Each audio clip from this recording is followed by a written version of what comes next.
Hi, I'm Charlie Osmond from TripTease. I'm here at ITB Asia, and the whole place is alive with conversation about messaging apps and chatbots. So I thought we'd bring a special guest on and talk a little bit more about it. So, hello, welcome. Could you start by telling us who you are and what you do? Sure. So my name is Akemi, and I run a company called Bespoke. We're making chatbots for hotels. Chatbots for hotels? Yes. And where are you based? I'm based in Tokyo. Great. So can you tell a bit about how did it come about? How did you get to this state? Sure. So I was never interested in tech, hotels, IT, starting my own company and stuff like that. Used to work in finance, had lots of business trips, visiting new places and stuff like that. And I always felt that my experience has been very different when I travel to a place where I have people showing me around. And I thought, okay, what if I create a platform where anyone can enjoy the same sort of experience as if they have friends showing them around. Got it. So these are chatbots that are like a concierge? Yes. It's something you have when you're in-house, when you're staying at a property? So it's available in and out of the hotel, and it acts like your friend showing you around. So you can ask things like, oh, best bars around the hotel, what time is my checkout, what should I buy for souvenirs?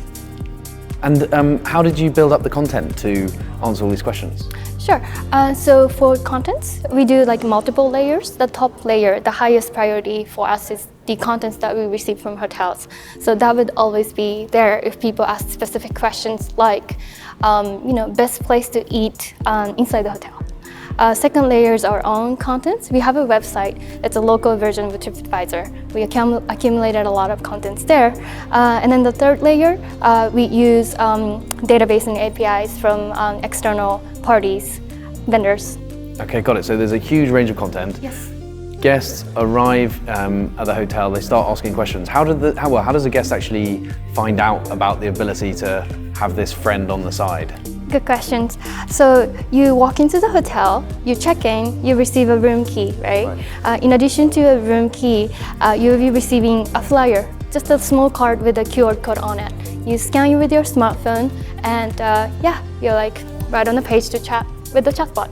So the guest arrives, the hotel gives them a flyer, they sign up. What proportion of guests will actually use the service? So it depends on how aggressively hotels will be handing out the flyers. It could range from 10% to 60, 70%. Wow, 60, 70%. Yeah. And what kind of questions and what sort of things do you get? Common questions would be ranging from, can I do late checkout, nearest convenience store from the hotel, nearest pharmacy store from the hotel, what time is breakfast, to things like, I'm buying a gift for my girlfriend. Got it. And you said, well, how would you answer that? I'm buying a gift for my girlfriend. Because surely that requires, there are many different types of girlfriends and desires that they might have. So surely that would be easier for a human to say, well, tell me a bit about her and then give some good advice. How would you deal with that? Sure, so we design conversations very carefully for, I want to buy a gift for a girlfriend query. We can pick up keywords. And we can always recommend like department stores, or we could recommend a boutique store, like different price ranges, and it all depends on which hotel people are coming from. Oh, okay, great. So you can use a little bit of external information in improving the recommendations. And we can also ask follow-up questions. Right. A girlfriend, is that a girlfriend or right. type of questions. Okay, so you can really engage. Yep. And that's a real challenge for a bot.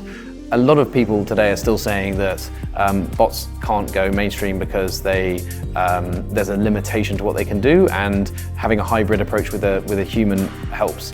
To what extent do humans get involved or not? What proportion of questions can the bot answer on its own? Sure. It also ranges from to what kind of hotels we're dealing with, and also what kind of guests those hotels are having. I would say on average, it's about like 20 to 30% people need to come in and I'd be like, oh, looks like you need help here and there, Right. But it also depends on the type of contract that we have with properties. Got it. So what? So if you're bot is tuned to estimate how likely it is to get the question right, and if it thinks it's unlikely or uncertain, then it flags it to a human. Yes, we have people in Singapore, Malaysia, LA, and Tokyo. And those are your humans? Yes. Right, Our human. And is that so? Some hotels manage that themselves, and some you do it. We don't want hotels to be spending too much time on this. Okay, which they prefer. I would assume some hotels feel this is our service, this is our brand. We want to be the ones there. The thing is, in Japan, most hotels that we deal with, they don't speak English to deal with these questions. Got it. So this is actually a very efficient way of dealing with this. Okay, so so high efficiency, better guest service. Those are the main things that hotels are buying into when they want to add on the bot. In addition to that, we can send people to the restaurant, spa, transportation. On top of that, we could also provide hotel with a bunch of data that they didn't have access to before. Right. Yeah, you told me a really interesting story before of if you recommended a restaurant to someone, you'll then follow up.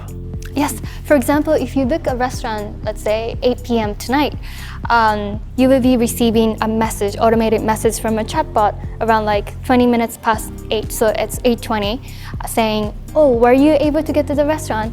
Were you able to order food? Do you have any problem? And if the guest answers yes, then our bot goes,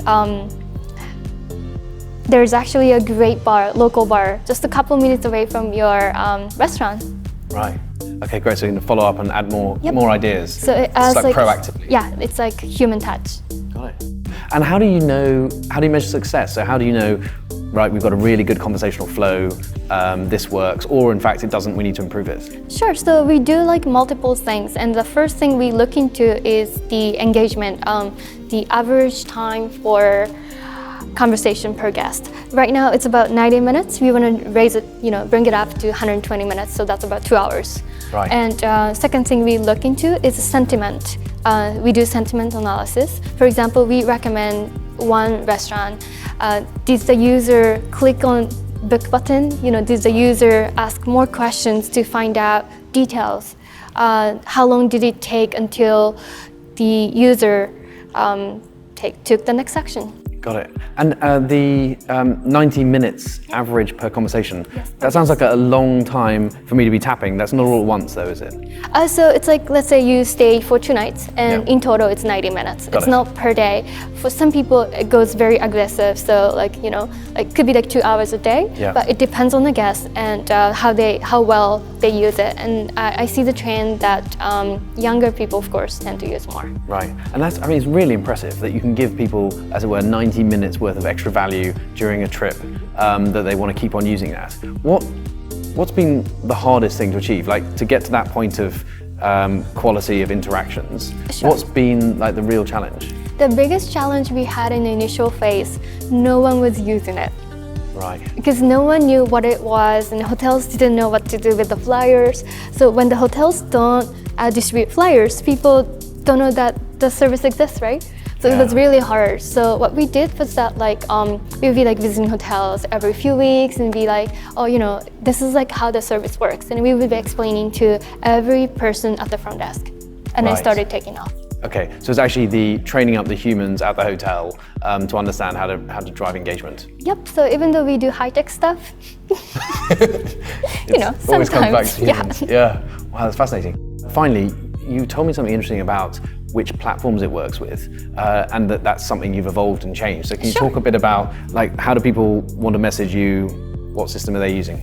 So we went from just focusing on Facebook Messenger, thinking that's what everyone uses, but it turned out it was massively wrong. We were missing out on a lot of Chinese people who use WeChat. And then one problem we had with Facebook Messenger was that when people scan, they needed to still log into their Facebook Messenger on a browser, and most people don't remember their password. So that wasn't really working. And then we added WeChat, SMS. And the next problem that happened to us was that adding,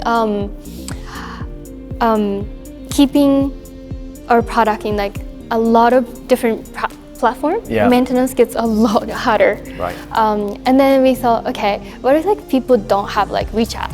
Facebook. And maybe people do have SMS, but if it's not like iMessage, people need to pay for roaming fees. So, in long story short, we decided to just shift everything towards web chat. So now people scan it and straight to chat. Right, and does that have an impact? So if someone's used to using Facebook Messenger, Sure. I would have imagined that if they were using your system through Facebook Messenger and then you're now forcing them to use it through web, Right. that the proportion of people that use it or the amount of usage might go down. Did it change much? So actually it went up because all the people who weren't able to remember password, use it on Facebook Messenger. With web chat, it doesn't require anything. No additional download. You don't need to remember any password.